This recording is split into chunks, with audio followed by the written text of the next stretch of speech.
The sound of the F-16 passing overhead shook the diner. Customers looked up and smiled, but Joe froze in the kitchen. His hands started trembling. His eyes stared into the void. Young pilot Jake noticed this because he had seen this reaction before, only in war pilots. Welcome to the Vietnam Stories. Before we begin this powerful story, tell us in the comments which city you're watching from today, and if you believe stories like this need to be heard, hit that subscribe button. Because some stories are just waiting to be told. On Maple Avenue in the heart of Dallas, squeezed between old brick buildings, there was a small diner. The Mom's Kitchen sign had faded years ago, the windows were always slightly foggy, and the music inside was always from the 70s. This wasn't a tourist spot. It was a place where neighborhood residents, workers from the nearby factory, and occasionally lost travelers would stop by. Joe Martinez had been working here for 15 years. He was 72 years old. His gray hair was always hidden under a baseball cap, and his hands never escaped the smell of cooking oil and detergent.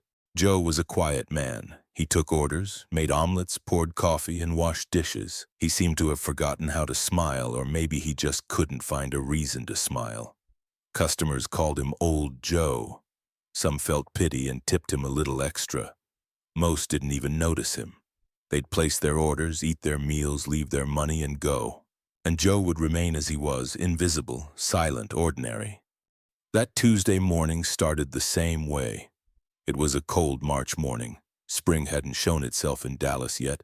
Joe had come to work at 6 as always. He had started the coffee machine, heated the grill, and begun waiting for the day's first customers.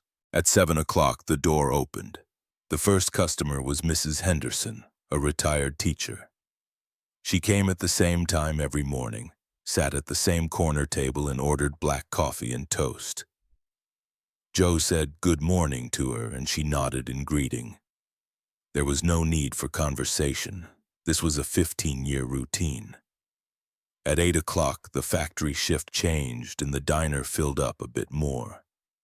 Workers hurriedly ate breakfast, trying to feel energized before the day's fatigue began. Joe worked quietly in the kitchen, preparing each order with perfect timing. He wasn't fast, but he was precise. He had never received a complaint. At 9 o'clock, a different customer entered. Young, handsome, confident. He wore an Air Force uniform, and the stripes on his shoulders identified him as a lieutenant. Jake Thompson, 28 years old, had come to Dallas on temporary assignment from Davis-Monthan Air Force Base in Arizona. Jake's eyes scanned the diner. This was an ordinary place, exactly the kind he was looking for. Away from the city's noise, where no one knew him, where he could just drink his coffee and think. He sat at the table by the window and began studying the menu. When Joe came to take his order, Jake looked up. There was a strange expression on the old man's face, as if he was seeing a very distant place. "What can I get you, sir?" Joe asked, his voice slightly hoarse. "Coffee and an omelet, please," Jake said, "with cheese." Joe nodded and returned to the kitchen. Jake watched him. There was a slight limp in the old man's walk, as if from an old injury, but there was something different about his posture, something that caught Jake's attention. When the coffee arrived, Jake thanked Joe. The old man just nodded and walked away. Jake sipped his coffee while watching outside. Dallas traffic was heavy, people were hurrying to their jobs. It was a normal Monday morning. Then that sound came. The sound of the F-16's engine tore through the sky. Jake reflexively looked up. The fighter jet was passing low, probably preparing to land at the nearby airport. Jake smiled. This sound reminded him of home. But the sound from the kitchen erased his smile. A metallic crash, then the sound of breaking glasses. Jake turned around. Joe was standing in the kitchen, pots scattered around him that had fallen from his hands. But what was really surprising was the expression on Joe's face. Fear. Pure, naked fear. Joe's hands were trembling. His breathing had quickened. His eyes were fixed on the ceiling as if he could still hear the airplane's sound. As if that sound had taken him to a completely different time. a completely different place. Jake had seen this reaction before, in friends returning from duty in Iraq, in former pilots who had served in Afghanistan. These were symptoms of PTSD, but Joe was just a diner worker, wasn't he? "Joe, are you okay?" Jake asked, getting up from his table. Joe startled as if waking from a dream. He looked around, saw the scattered pots, then looked at Jake. Yes, he said, his voice still shaky. My hand slipped." But Jake wasn't convinced. Joe's reaction was too familiar. He bent down and helped collect the pots. That's when he noticed an old tattoo on Joe's wrist. It was faded, almost invisible, but Jake was familiar with military symbols. Wings. And below it, USAF written. Jake's heart raced. United States Air Force. Joe was a former airman. "Thank you," Joe said when he took the pots. Jake noticed his eyes were still distant. "You're welcome," Jake said. "Were you an airman?" Joe froze. There was a long silence. Then he turned his head and looked at Jake. This time there was something different in his eyes. Recognition, understanding, and a bit of anger. "That was a long time ago," Joe said finally. "What period?" Jake asked, unable to hide his curiosity. Joe hesitated. He looked to the other end of the kitchen, then turned to Jake. "Vietnam," he said, his tone low. "From 1970 to 1973. Jake's breath caught. This was one of the darkest periods of the Vietnam War. "Which squadron did you serve in?" Joe hesitated again, as if he was trying to crack open a very old door. But he knew there were painful memories behind that door. "First Fighter Squadron," he said finally. "I flew F-4 Phantoms." Jake was shocked. The F-4 Phantom was the most dangerous aircraft of the Vietnam War. These planes would go behind enemy lines carrying out the riskiest bombing missions. Survival rates were terrible. "How many missions did you fly?" Jake asked respectfully. Joe's face tensed. "Not enough to count," he said, "but too many to forget." At that moment, other customers entered the diner. A noisy group, probably construction workers from nearby. Joe immediately pulled himself together, regaining his professional demeanor. "Excuse me, I need to get back to your order," he told Jake. Jake returned to his table, but his mind was on Joe. A former war pilot was here, working in this ordinary diner. Why? What had happened to him? How had his life become so ordinary after returning from Vietnam? When the omelet arrived, Jake didn't eat immediately. He watched Joe. Now he noticed different things in the old man's movements. The order in the kitchen, everything being in its place. His precise timing. These were traces of military discipline. "Joe," Jake said when the old man came to refill his coffee. "Can I ask you something?" Joe hesitated. "Sure." "Why did you quit flying after you returned from Vietnam?" Joe's face closed off. There was a long silence. The customers around them were busy with their own conversations. No one was listening to them. "Some things change a person," Joe said finally. "The sky doesn't feel safe anymore, every airplane sound, every engine noise." He stopped, cleared his throat. "I got treatment, but some things don't go away." Jake nodded. He understood PTSD. It was difficult even for modern pilots.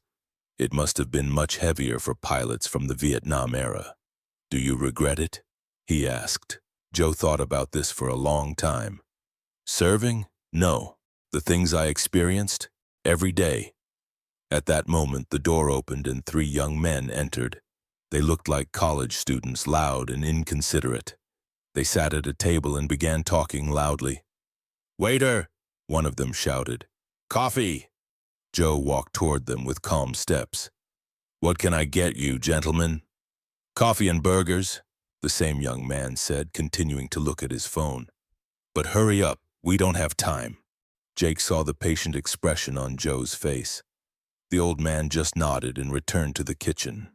While their food was being prepared, the young men talked among themselves. "These old guys are so slow," one said, "like we have all day." Jake felt uncomfortable but didn't interfere. Joe showed no reaction, just continued working quietly. When the burgers were ready, Joe brought them over. "Enjoy your meal," he said. "Finally," the same young man said. "By the way, where's the ketchup?" Joe pointed to the ketchup bottle on the table. The young man looked at it, then said, "I didn't see it," without any shame. As Joe moved away from their table, Jake saw the expression on his face: fatigue, disappointment, and deep sadness.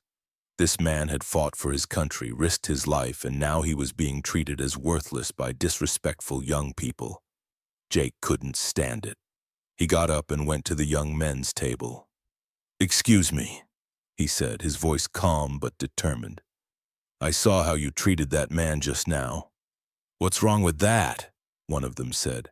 "We just ordered burgers." "That man," Jake said, raising his voice, "is a Vietnam War veteran. He fought for your country." The young men looked at each other. "How do you know?" one said. "Because I'm also a pilot," Jake said, "and I recognize his story."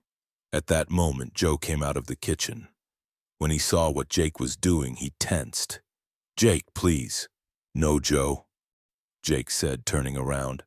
"I can't tolerate this disrespect anymore." Other customers in the diner were now giving their attention to them. Jake continued. "This man flew F-4 Phantoms in the 1970s. He was on Vietnam's most dangerous missions. He went behind enemy lines, put his life on the line, and you're treating him like he has no value." One of the young men looked ashamed. "We didn't know." "You don't need to know," Jake said, "but you need to show respect to elderly people, to people who serve, to people who prepare your food." Joe came next to Jake. "Jake, enough. It's not necessary." "It is necessary, Joe," Jake said, turning to him. "You've learned to stay silent, but this silence is wrong." At that moment, the door opened again. This time, two men entered, military-looking with straight postures. Jake recognized them. They were from the same base, probably looking for him. "Lieutenant Thompson," one of them said. "We thought we'd find you here." Even though Jake turned around, he wanted to finish his speech, but Joe stopped him. "Jake," he said quietly, "thank you, but don't worry about me. I've made peace with my own story." "But this isn't fair," Jake said. Joe smiled. He was smiling for the first time that day. "Life isn't fair anyway, son. You just focus on doing what's right." Jake's friends had come to his side. "Are you ready, Lieutenant?" Jake looked at Joe one last time. "I want to talk with you more." "I'll be here tomorrow too," Joe said. "I'm always here." Jake left his money and before leaving turned to the young men's table. "I'm paying your bill," he said, "but the next time you come here, show that man respect." After he left, the diner fell into silence. Joe returned to his kitchen and continued working, but this time there was something different in the air. As if a burden he had been carrying for a long time had lightened a bit. The next day, Jake came again. This time he was alone and had more time. He pulled Joe aside and they talked at length. Joe told about his days in Vietnam, the friends he lost, the day he had to eject from his plane, the 2 months he was a prisoner. "Why don't you leave here?" Jake asked. "With your experience, you could work elsewhere." Joe looked around. The old diner, its faded walls, familiar customers. "This is my home," he said. "People know me. The strange thing is, they don't know me either. Both are the same." Jake understood. Joe wasn't hiding here. He was finding himself. He had chosen a quiet, predictable life to cope with the traumas war had given him. "But your story should be told," Jake said. "Why?" Joe said. "My story is mine. I decide what to do with it." Jake wasn't expecting this answer. But Joe was right. Everyone's way of making peace with their own story was different. From that day on, Jake began coming to the diner frequently. He and Joe would talk, reminiscing about old days. Jake would tell about modern piloting techniques. Joe would share lessons from the old days. One day, Jake asked, Don't you ever miss it? Flying? The sky? Joe thought for a long time. Every day, he said finally, but now I miss it differently. Not with fear, but with nostalgia. Have you ever thought about flying again? Warplanes? Never. But in small aircraft, maybe. Jake's face lit up. I could teach you. Civilian flying. A light appeared in Joe's eyes. Really? Of course. We could even start with piston-engine small aircraft, without ever hearing an F-16 sound. From that day on, they began meeting at Dallas's small airport on weekends. Joe was tense at first, but gradually relaxed. When the controls of the small Cessna came into his hands, it was as if the skills of the old days were returning. It's never forgotten, Joe said after his first solo flight. Hands remember. Jake smiled. It's called muscle memory. The body doesn't forget. Months passed. Joe continued working at the diner, but now he was different, more open, more energetic. He was chatting with customers, learning to smile again. One day, those first young men came back. This time, they behaved differently. Hello, Mr. Joe, one of them said. How are you? Joe was surprised, but pleased. I'm fine, kids, thank you. We apologize for being so rude that day. Joe nodded. It's in the past. What can I get you? That night, when Jake came to the diner, he found Joe laughing. You seem to have had a good day, he said. Yes, Joe said. Maybe the past should stay in the past. I should focus on today's Joe. Jake was happy about this change. Joe continued to keep his story hidden, but now not because he was ashamed, but because it was his own choice. 2 years passed. Jake was transferred to another base, but maintained his communication with Joe. Joe was still working at the diner, but now he wasn't just a worker. He was one of the neighborhood's beloved figures. One day, the local newspaper published a small article about Joe, with the headline, Hidden Hero in Our Neighborhood. But it didn't give any names, just talked about a former pilot working in the diner. When Joe read this article, he smiled. Hidden enough, he said to himself, because Joe had learned that true heroism isn't about shouting, but about serving quietly. In that diner, he wasn't just preparing food, he was giving people confidence, making those ordinary moments valuable. The Vietnam War had broken him, but he had rebuilt himself. What mattered wasn't what he had done in the past, but who he was today. And Joe Martinez, in that small diner in the heart of Dallas, was living a peaceful and valuable life, at peace with himself. Sometimes the greatest stories are written in the quietest places. Sometimes the greatest heroes don't wear medals, they just pour coffee. And sometimes when an F-16 sound reminds of the past, the future still continues to be written. Joe's story wasn't over. Every new day meant a new page. So do you have such hidden heroes around you too? People who appear ordinary but have extraordinary pasts. Share their stories in the comments because every story matters. Every silent hero deserves to be remembered. If this story touched you, don't forget to subscribe. On the Vietnam Stories channel, we'll continue sharing such meaningful stories with you. Because some stories are just waiting to be told.